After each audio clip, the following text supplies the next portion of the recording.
Hi, my name is Jennifer Colgrove. I wrote a memoir in the last 10 years.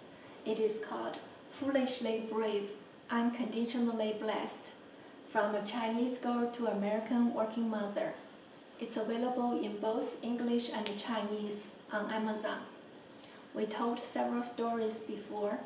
Today we'll tell another story from my memoir. I reunited with my parents when I was 6 years old. My younger brother had grown up with my parents the whole time. When there was a neighborhood outdoor movie night, since there was no TV at those times, there was no movie theater in our area, so outdoor movie night was the entertainment, and it was free. All the neighbors would bring their own chairs and walk to the nearby square to watch the movie. After the movie was finished, it would be 10 or 11 p.m., and all the kids would be very sleepy. My father always carried my brother on his shoulder when we walked back home. I had to walk, nobody carried me, so I felt my parents loved my brother more than me. Once I had a fever when I was about 7 years old, so my mom took me to the nearby clinic. The doctor there took my temperature and gave me some medicine. On the way home, my mom said, "Little Jim, get on my back, I'll carry you home." Then she bent down and I climbed on her back. My mom carried me home that day. At that moment, I knew my mom loved me and I loved my mom. My mom spanked me twice in her whole life. The first time was when I was around 8 years old, and my chore was to wash dishes.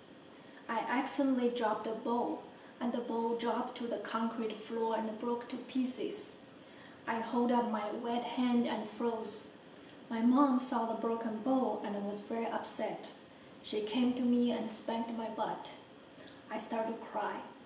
My mom asked me while she was spanking my butt, "I spank you, kui or not?"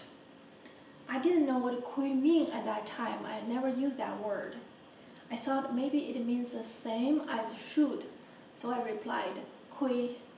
Then my mom heard that and spanked me even harder, and I realized I gave the wrong answer, so I immediately said, "Not kui."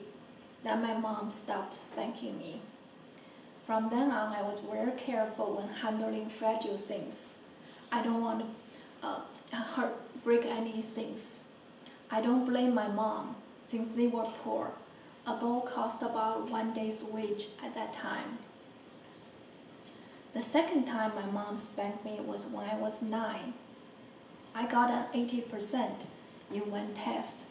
Per teacher's request, I needed my parents' signature on the test paper.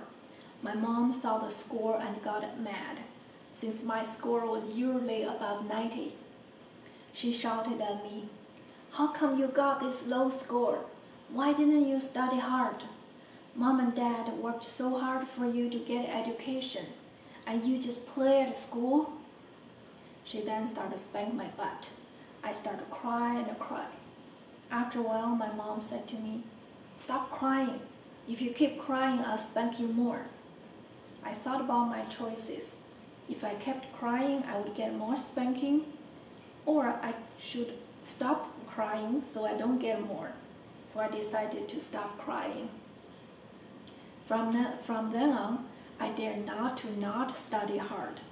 I don't want to bring home a disappointing score anymore. That was the last time my mom spanked me.